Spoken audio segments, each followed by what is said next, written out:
Hi friends, welcome to our Lalu vlogs. ഞാനിന്ന് വന്നിരിക്കുന്നത് ചെറിയ മക്കൾ തൊട്ട് വലിയ ആൾക്കാർക്ക് വരെ വളരെ ഉപകാരപ്പെട്ട ഒരു റെസിപ്പി ആയിട്ടാണ്. ഇത് നമ്മൾ തന്നെ വിചാരിച്ചു കഴിഞ്ഞാൽ നമുക്ക് തന്നെ ഇത് വീട്ടിലുണ്ടാക്കാൻ പറ്റും. പുറത്തൊക്കെ പോയിട്ട് വലിയ പ്രോട്ടീൻ പൗഡറൊക്കെ വാങ്ങി എത്ര പൈസ ചിലവാക്കണമല്ലേ.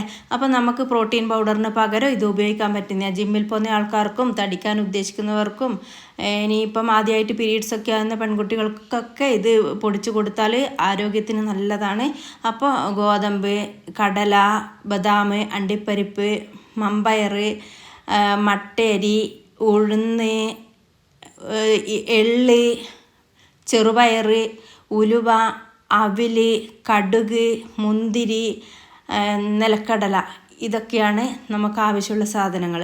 അപ്പോൾ നമുക്കിത് ഓരോന്നോരോന്നായിട്ടിങ്ങനെ വറുത്ത് എടുക്കണം. നമ്മളെ അരിയൊക്കെ വറുത്ത് നല്ല മൊരിഞ്ഞ് വന്നു കഴിഞ്ഞാൽ അതെടുത്തൊരു പാത്രത്തിലിട്ട് അങ്ങനെ അടുത്തത് ഇട്ട് അങ്ങനെ നമുക്ക് എത്രയാണോ പൊടി വേണ്ടത് അത്. ഞാനിപ്പോൾ അരി എടുത്തത് ഒരു കപ്പിന് 2 കപ്പാണ്. ബാക്കിയൊക്കെ എടുത്തത് ഒരു 1.5 കപ്പ് വീതമാണ്. അരിയാണ് 2 എടുത്തത്. പിന്നെ കടല 1.25 കപ്പ്, അങ്ങനെ പിന്നെ ഉലുവ കുറച്ചേ എടുക്കുന്നുള്ളൂ. ബാക്കിയെല്ലാം 1.25 കപ്പ് വീതമാണ് എടുത്തത്. അപ്പോൾ ഇനി നമ്മൾ അടുത്ത് വറുക്കുന്നത് മമ്പയറാണ്. മമ്പയറും ഇതുപോലെ വറുത്ത് എല്ലാം മൊരിഞ്ഞ് വന്നിട്ടുണ്ട്. അപ്പോൾ അരി വറുത്ത്, ഉഴുന്ന് വറുത്ത്, മമ്പയർ വറുത്ത്. ഇനി നമുക്ക് വറുക്കാനുള്ളത് ചെറുപയർ. ഇതുപോലെ തന്നെ ചെറുപയറും വറുത്ത് വെച്ചിട്ടുണ്ട്. അതും മാറ്റി ഇനി ആദ്യമായിട്ട് വീഡിയോ കാണുന്നവർ ഒന്ന് സബ്സ്ക്രൈബ് ചെയ്യാനും ലൈക്ക് ഷെയറൊക്കെ ചെയ്ത് എന്നെ ഒന്ന് സപ്പോർട്ട് ചെയ്യാൻ ആരും മറക്കല്ലേ, അത് അത്യാവശ്യമാണ് എനിക്ക്. അപ്പോൾ ഇനി ഞാൻ വറുത്തത് മുന്തിരിയാണ്. അപ്പോൾ മുന്തിരിയും വറുത്ത് കഴിഞ്ഞ് പിന്നെ വീഡിയോ ഫുള്ളായിട്ട് കാണിക്കുന്നില്ല, എല്ലാവർക്കും ഒരു ബുദ്ധിമുട്ടല്ലേ, അതുകൊണ്ടാണ് ചെറിയ രീതിയിൽ വീഡിയോ കാണിക്കുന്നത്. അപ്പോൾ ഇനി ഞാൻ എടുത്തത് ഗോതമ്പാണ്. ഗോതമ്പ് കുറച്ച് കൂടിയാലും കുഴപ്പമൊന്നുമില്ല, അരിയും ഗോതമ്പൊക്കെ കൂടിയാലും കുഴപ്പമൊന്നുമില്ല. അപ്പോൾ ഇത് നമുക്ക് കുറേ പൊടി ഇങ്ങനെ ആക്കി വെക്കണ്ടല്ലോ. അപ്പോൾ ഇതന്നെ ഞാൻ ആക്കിയത് തന്നെ എനിക്ക് 2 പാത്രത്തിൽ തന്നെ കിട്ടിയിട്ടുണ്ട്. അപ്പോൾ അടുത്തത് ഞാൻ എടുത്തത് എള്ളാണ്. എള്ള് ഓരോ 1.25 കപ്പ് എടുത്ത് അതും ഇതാ വറുത്ത് നല്ല പൊട്ടി വരില്ലേ, ഇങ്ങനെ ഒരു ഒച്ച വരില്ലേ, ആ സമയത്താണ് എല്ലാത്തിൻ്റെയും പാകം വരുന്നത്. അപ്പോൾ അതും എടുത്ത് വെച്ച് കടല വറുത്തപ്പോൾ അതിൽ കുറച്ച് കരിഞ്ഞു പോയിട്ടുണ്ടായിരുന്നു. ആ കറുത്തതൊക്കെ എടുത്ത് മാറ്റിയതാണ് ഇത്.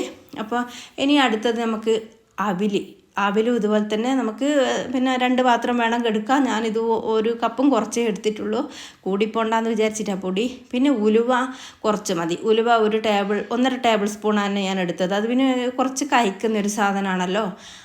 അപ്പോൾ ഇനി വറുക്കുന്നത് നമ്മളെ അണ്ടിപ്പരിപ്പും ബദാമും. അത് ഒന്ന് വറുത്ത് ഒന്ന് ചൂടായി നല്ലതുപോലെ ചൂടായി കഴിഞ്ഞാൽ പിന്നെ കുറച്ച് മുന്തിരി, ഇതൊക്കെ നമുക്ക് കൂട്ടിയെടുക്കാം കേട്ടോ. മുന്തിരിയൊക്കെ അതൊക്കെ നല്ലതല്ലേ, മുന്തിരിയും അണ്ടിപ്പരിപ്പും ബദാമൊക്കെ കൂട്ടിയെടുത്താൽ നല്ലതാണ്. അപ്പോൾ ഞാൻ എൻ്റെ കയ്യിലുള്ളതാണ് ഞാൻ എടുത്തിരിക്കുന്നത്.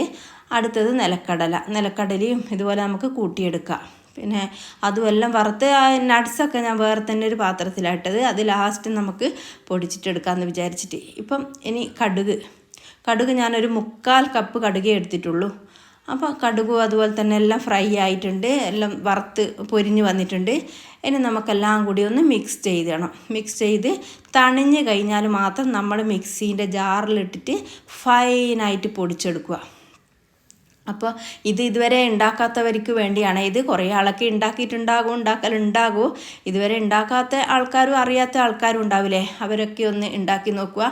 നമുക്കൊരു ചായേൻ്റെ വെള്ളം അടുപ്പത്ത് വെച്ച് കഴിഞ്ഞാൽ, ഈ പൗഡർ ഉണ്ടെങ്കിൽ ചായേൻ്റെ വെള്ളം അടുപ്പത്ത് വെച്ച് കഴിഞ്ഞാൽ നമുക്കൊരു ഉണ്ടയൊക്കെ ആക്കിയിട്ട് ചായേൻ്റെ കടിയൊക്കെ ആക്കി കഴിക്കാം. അപ്പോൾ ഇതെല്ലാം ഫൈനായിട്ട് പൊടിച്ച് വെച്ച് ഇനി നമുക്ക് ആ നട്ട്സ് ഒന്ന് പൊടിച്ച് വെക്കണം. നട്ട്സ് പൊടിച്ചിട്ട് ശരിക്കും പിന്നെ ഒന്ന് ക്രഷ് ആവുക ചെയ്തത്. അപ്പോൾ അത് കുറച്ച് അരിപ്പൊടിയും കൂടി അതിൻ്റെ കൂടെ ഇട്ട് പൊടിച്ച് കഴിഞ്ഞാൽ നല്ല ഫൈനായിട്ട് അതും പൊടിഞ്ഞ് കിട്ടും.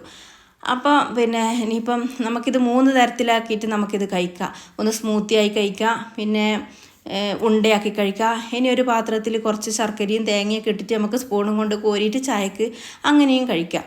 ഇനി ഞാനൊരു 3 അണി വെല്ലം എടുത്തിട്ടുണ്ട്.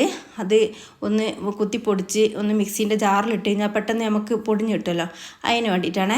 അപ്പോൾ ഒന്ന് ക്രഷ് ചെയ്ത് അങ്ങനെ ഞാൻ പൊടിച്ചെടുത്ത് ഇനി നമുക്ക് കുറച്ച് തേങ്ങ ഇടണം. നമുക്ക് എത്രയാണോ തേങ്ങ എത്ര എടുത്താലും നല്ല ടേസ്റ്റ് ഉണ്ടാകും. ഞാനിപ്പോൾ 1 മുറി തേങ്ങയാണ് എടുത്തത് 3 അണി ശർക്കരക്ക്. അപ്പോൾ തേങ്ങ ഇങ്ങനെ ക്രഷ് ചെയ്ത് പിന്നെ എല്ലാ തേങ്ങയും കുറച്ചും കൂടി ഇട്ട് ഞാൻ ഇനി നല്ലതുപോലെ ഒന്ന് അരയാൻ പാടില്ല, എന്നാലും നല്ലതുപോലെ ഒന്ന് ലൂസായിട്ട് വരാനുണ്ട് ഇത്. ആ തേങ്ങയും ശർക്കരയും കൂടിയിട്ട് ലൂസായിട്ട് വന്നു കഴിഞ്ഞാൽ പിന്നെ വെള്ളമൊന്നും ചേർക്കാതെയാണ് ഞാൻ ഈ പൊടി അതിലിട്ടിട്ട് ഉണ്ടയാക്കി എടുക്കുന്നത്. അപ്പോൾ ഞാൻ നേരത്തെ പൊടിച്ച് വെച്ച ഇതില്ലേ നട്ട്സ്, അത് അതിൻ്റെ അകത്തേക്ക് ഇട്ടിട്ടുണ്ട്. ഉണ്ടയാക്കുന്നതിൽ ഇട്ടിട്ടില്ല, അത് മറ്റേ തന്നെ നിന്നോട്ടെ എന്ന് വിചാരിച്ചിട്ടാണ്. അപ്പോൾ ഇതാ ഓരോ പിടിയായിട്ട് നമുക്ക് ഏത് ഷേപ്പിൽ വേണമെങ്കിലും ഇങ്ങനെ ആക്കിയിട്ട് എടുക്കാം. എന്നിട്ട് നമുക്ക് ചായക്ക് കടി ഇതാ പെട്ടെന്നാവൂലേ. പെട്ടെന്ന് എല്ലാവരും ശ്രമിച്ചു കഴിഞ്ഞാൽ പെട്ടെന്ന് നമുക്കൊരു പ്രോട്ടീൻ പൗഡറിന് പകരം ഒരു പൊടി നമുക്ക് വീട്ടിലുണ്ടാക്കി വെക്കാം. വലിയ പണിയൊന്നുമില്ല. ഒരു ദിവസം എല്ലാം കഴുകി ഉണക്കി വെക്കുക, പിറ്റേ ദിവസം നമ്മൾ ഇത് വറുത്തിട്ട് ഇതേപോലെ പൊടിച്ച് വെക്കുക. ഇനിയിപ്പം നല്ലൊരു കാറ്റൊന്നും കടക്കാതെ ഒരു പാത്രം, നല്ലൊരു ഉണങ്ങിയ പാത്രം എടുത്ത് ഒരു ബൗളെടുത്ത് അതിൻ്റെ അകത്തേക്ക് നമുക്കിത് മൂടിയിട്ട് സൂക്ഷിച്ച് വെക്കാം. അപ്പോൾ അടുത്ത നമുക്ക് ഇതും കൊണ്ടൊരു സ്മൂത്തി അടിച്ചിട്ട് കാണാം. ഒരു ജാറെടുത്ത് 3 ഈത്തപ്പഴം ഇട്ട് ഒരു വലിയ ഏത്തപ്പഴം ഇട്ട് കുറച്ച് പാൽ ഒഴിച്ചിട്ട് നല്ലതുപോലെ ഒന്ന് അടിക്കുക. കുറേ പാലായാലും ചിലപ്പോൾ അടിഞ്ഞു കിട്ടില്ല, അതുകൊണ്ട് കുറച്ച് പാൽ ഒഴിച്ചിട്ട് നല്ലതുപോലെ അടിഞ്ഞു കഴിഞ്ഞതിന് ശേഷം 1 table spoon oats, 1 table spoon ഇപ്പം നമ്മൾ പൊടിച്ച പൗഡർ ഇട്ട്, പിന്നെ 1/4 ടേബിൾ സ്പൂണ് നമ്മളെ പീനട്ട് ബട്ടർ അത് ഇട്ട്, പിന്നെ 1 ഗ്ലാസ്സും കൂടി കുറച്ചും കൂടി പാലൊഴിച്ച് മൊത്തം 1 ഗ്ലാസ് പാലാണ് എടുത്തത്. അപ്പോൾ അത് ഇട്ട് ഒന്നും കൂടി നല്ലതുപോലെ അടിച്ച് സ്മൂത്തി റെഡിയായി. അടിപൊളിയായിട്ട് സ്മൂത്തി കിട്ടിയില്ലേ. അപ്പോൾ എല്ലാവരും ഇതൊന്ന് ഉണ്ടാക്കി നോക്കുക. അപ്പോൾ എങ്ങനെയാണ്, എല്ലാവർക്കും ഇഷ്ടമായില്ലേ? അടുത്ത വീഡിയോ ആയിട്ട് വരുന്നത് വരെ ഓക്കെ, സി യു.